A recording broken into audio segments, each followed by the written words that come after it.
Welcome back to the fourth video of Roman history. Don't forget to subscribe.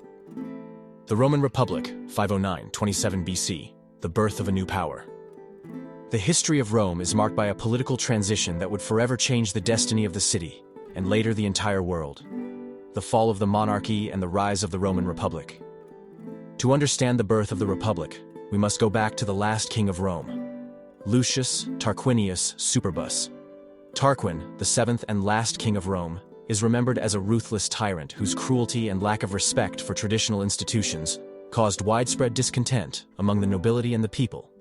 His rise to power, after overthrowing and murdering his predecessor, Servius Tullius, already marked the brutal and authoritarian character that would define his reign.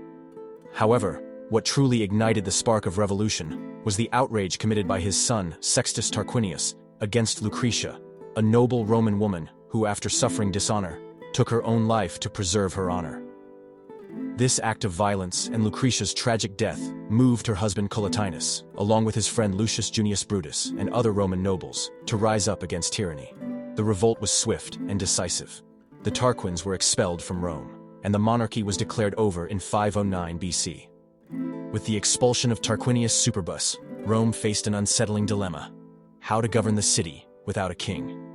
The answer was innovative and pragmatic: a republic, a system where power did not reside in a single person, but in the hands of several magistrates, supervised by the Senate. The republican system shared and controlled power. The Roman Republic was structured around three fundamental institutions: the consuls, the Senate, and the popular assemblies. Instead of a lifelong king, Rome established the office of consul. Every year, 2 consuls were elected by the citizens in the centuriate assemblies and exercised power jointly. This duality of power ensured balance, preventing a single person from consolidating an autocratic position. The consuls were responsible for commanding the army, presiding over the Senate, and directing public administration. Additionally, they held mutual veto power, which enforced cooperation and reduced the risk of abuses. However, the Republic could not rely solely on the consuls. The Senate, composed primarily of patricians, the aristocratic elite of Rome, gained even greater significance than in monarchical times. Although its role was formally advisory, in practice, its decisions deeply influenced politics and administration. The Senate became the core of state authority, responsible for diplomacy, finance, and political recommendations. But the Republic would not be complete without the participation of the Roman people. The popular assemblies, especially the centuriate assemblies and tribal assemblies, were the space where citizens could vote on laws and elect magistrates. However, this democratic structure was deeply biased in favor of the patricians, as voting was not equal but weighted according to wealth and social status. Class struggle: patricians versus plebeians. Despite efforts to balance power, the Roman Republic was born marked by a persistent social conflict: the struggle between patricians and plebeians. The plebeians, who made up the majority of the population, were excluded from the most important political positions and faced severe economic pressures. This popular discontent gave rise to the so-called secessions of the plebs, general strikes in which the plebeians abandoned the city, leaving Rome paralyzed. In response to these protests, the patricians were forced to make concessions, leading to the creation of a new institution, the tribunate of the plebs. The tribunes of the plebs were magistrates elected exclusively by the plebeians and enjoyed sacrosanctity, meaning that any harm against them was considered a capital crime. Additionally, they had veto power over senatorial and consular decisions that harmed the plebs, effectively protecting against aristocratic abuses. The plebeians' right to political participation was also strengthened by the creation of written laws, enshrined in the 12 Tables around 450 BC. These public and immutable laws guaranteed greater legal transparency and curtailed the arbitrariness of patrician judges. Expansion and crisis. The republican system gradually evolved toward greater inclusion, although social conflicts continued to shape its development.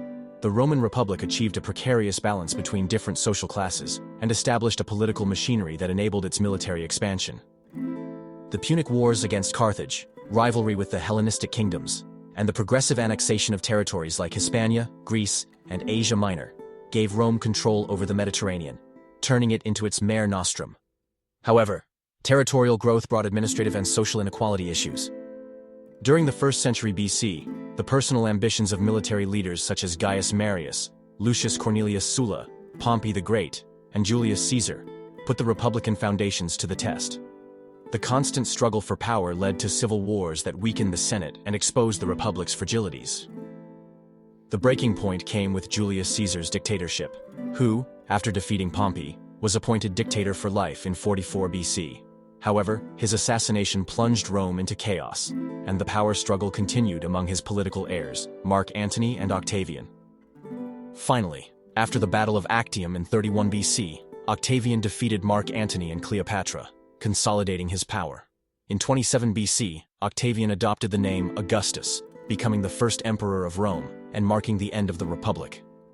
Conclusion. The Republican dream, born as an alternative to monarchical tyranny, succumbed to its own internal contradictions. The ambition for power, social inequalities, and the system's inability to adapt to an expanding empire. Although the Roman Republic formally disappeared, its political and administrative legacy endured for centuries, inspiring models of government and law to this day. Get tuned for the next videos and subscribe.